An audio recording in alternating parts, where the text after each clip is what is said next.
There is no greater feeling in golf than stepping up to a golf ball, looking at your target, and then pulling the trigger and hitting this beautiful compressed iron shot. Now, the more often you can do it, the more consistent you are, the more addictive it gets. But there is also nothing more demoralizing or frustrating as when you step up, you do exactly the same thing and then you hit it fat, or you top it, or you thin it, or you shank it. It's horrible, and it really does ruin your scores.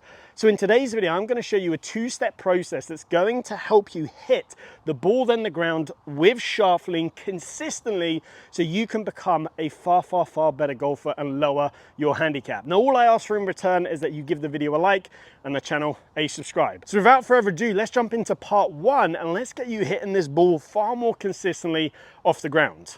Now, here's the thing. If you want to be able to deliver shaft lean and compress the golf ball, which is crucial because shaft lean helps us get that squeeze on the ball, then guess what? You actually have to have a club face that is coming down slightly closed. Why is this? Shaft lean, as a component of our swing, actually opens up the club face. So that therefore means if we want to have any shaft lean, we got to feel like that club is coming down a little bit more closed. Now, I've seen on YouTube and in other lessons as well, so many coaches talk about sort of this motorbike analogy where you're really revving the wrist down, getting them pointing more down to the ground. And this is great, but a lot of amateurs really struggle to do this. And I see a lot of people, it's like their mind just goes all fuzzy and grey because they just do not understand this concept. Now, the other thing we can do is tackle this a far easier and simpler route. And that route is basically getting us in a position of address to where this all just happens naturally. You don't have to think about it, because the less we think about our swing, the better, because it allows us to translate it more to the golf course. So how do we do this? Well, it's all about positioning your arms correctly and your hands correctly on the club. Now, Ben Hogan used to be a huge advocate of this, but when I set up to the golf ball, if you look at the fronts of my elbows here, you can see my left elbow is pointing roughly at a 45 degrees. So if 0 is right in front of me, 90 degrees is right down towards this camera over here, 45 degrees is right across me right there. You can see that elbow pit is pointing at a 45-degree angle.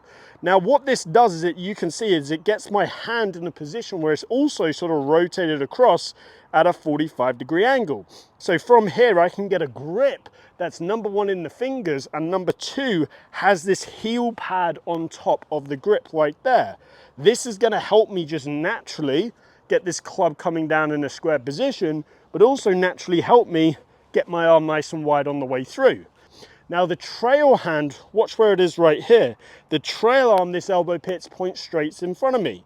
It's not internal this way. If it's internal this way and I relax my arm, you see how it wants to open the club face?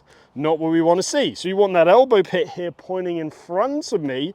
So then when I grip it, you can now see if I come up and I relax my arms, how it gently adds a little bit of closing to the face, a little bit of rotation. So how do I then get it square? I add shaft lean. So you can see how actually by just positioning my arms in the correct position, how the face is naturally going to want to rotate a little bit more closed. Well, guess what? That forces my body to deliver shaft lean, and guess what that does? Helps me compress the golf ball down towards the target. So left arm hangs straight down, elbow pit at a 45, right arm hangs straight down, and you can see elbow pit pointing in front of me. If I do that, then guess what? I'm going to start to, number one, hit some beautiful draws like that, but number two, control the club face more, and number three, promote better width on the way through. So now let's move on to part two, because we've gotten our arms in the correct position, that's taking care of the club face. Now we are able to actually deliver shaft lean, and this is where this crucial concept comes in. Now, what I see so many amateurs do that causes them to achieve this buckled position is they swing to the top of the golf swing. As they come down nice and smooth, and then they get roughly to around here, and to generate speed, they then accelerate their arms very quickly. Now, when they do this, often the hands pull up and through, and look, this causes them to buckle and chicken wing. That is the complete opposite of what we want. What the best players in the world are doing, and again, we're looking at the hands and the arms here, is from the top, they pull them down hard, and then believe it or not, they actually slow the arms down through impact That gets them into this position here because it allows the club to lag. If I pull down hard, watch, if I pull down hard, the club lags, and then I slow them down to release it. If I continued to pull hard the whole way through, I would never be able to release it. And if I didn't pull hard at all, I get to here, and then I try and generate speed, and I'd buckle it that way. Now, what's the best analogy I can give you? Well, Indiana Jones with his whip. Imagine Indiana Jones with his whip. How does he do it? He pulls his hand quickly forwards and then he slows his hand down, and that sends the energy into the whip. It's exactly the same in golf. From the top of the backswing, you got to pull your arms down and then you've got to send the energy into the whip. So that is the best analogy that I can give you, Indiana Jones. So there you go. I never thought I'd say this in a golfing video, but go watch Indiana Jones. That's your homework. Now, in terms of training this, I have one drill that's just amazing for enhancing this feeling. And then I have a second drill that you can hit shots doing.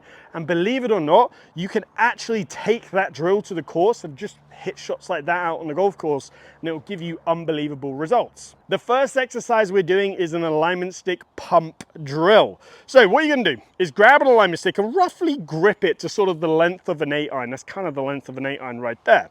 And what you're gonna do is set up kind of just inside the golf ball. You're gonna swing to the top, and then you're gonna pump it down and stop at shaft parallel. So you're gonna go to the top, pump it down and stop.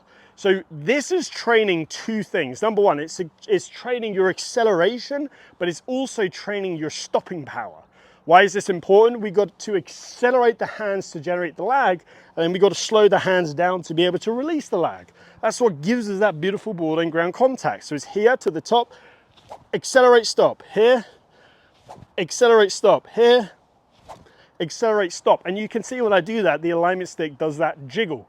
And that's exactly what we want to be seeing. So once you've done the first drill, that's going to teach you how to get some acceleration into the hands. But then I want you to grab the golf club, and we're going to make it very practical in the second drill. So what you're then going to do is set up to the golf ball, just inside the golf ball right now. You're going to do that same feeling of accelerate the hands, but then you're going to try and stop your hands as quickly after impact as you can.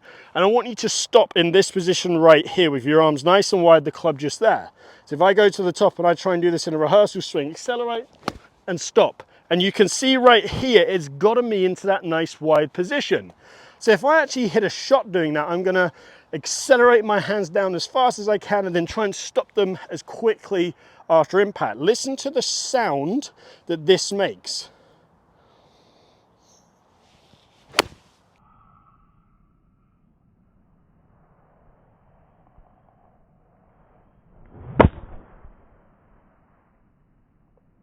Here, that is crazy, crazy, crazy compressed right there.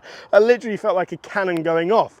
But notice how if I play it back, how I had that acceleration with the hands, and you can see as I accelerate the hands, what's the club doing? It's lagging. That's the amazing thing. We're not holding angles. I'm literally just accelerating my hands downwards. This gets the club coming down onto plane and gets the club lagging. And I actually feel like I'm trying to stop with the whole left side of my body. I can feel the muscles working. That releases the club and that gets my arms into this wide position. Versus if I do the opposite, if I go to the top and I come down super slow and then accelerate late, you can see how it causes my arms to buckle. Now this drill is obviously a massive over exaggeration, but you can do it on the golf course, because if you're really struggling to compress the ball, it's a nice sort of way of just going, okay, let me just get my game back into position. I'm going to accelerate from the top and stop as quickly as possible. Now, you don't necessarily have to stop all the way down here when you're out on the golf course. You could stop at sort of your shoulder height. But who's a great golfer that does this? Tommy Fleetwood. Literally one of the best ball strikers in the world. He does this all the time. And you'll see loads and loads of golfers do this. They'll swing to the top. They'll accelerate the hands down, try and stop as quickly as possible, and that'll get them into that amazing position. They'll start to generate shaft lean. You'll rotate your body more, and ultimately you'll start to compress it just so much more.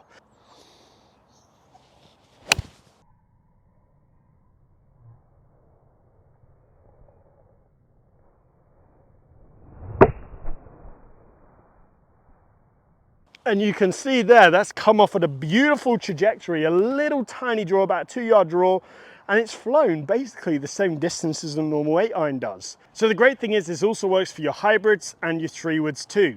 And again, I can swing to the top, accelerate the hands, feel like I try and stop them just after impact. Now in reality, because there's going to be so much energy to this wood, I'll feel like I'm trying to stop it there, but it will come all the way up here. So it's naturally going to go all the way through, even though I'm trying to feel like I'm slowing my hands down. So here's what it'll look like. Good arm structure of the dress, then from there accelerate and try and stop them.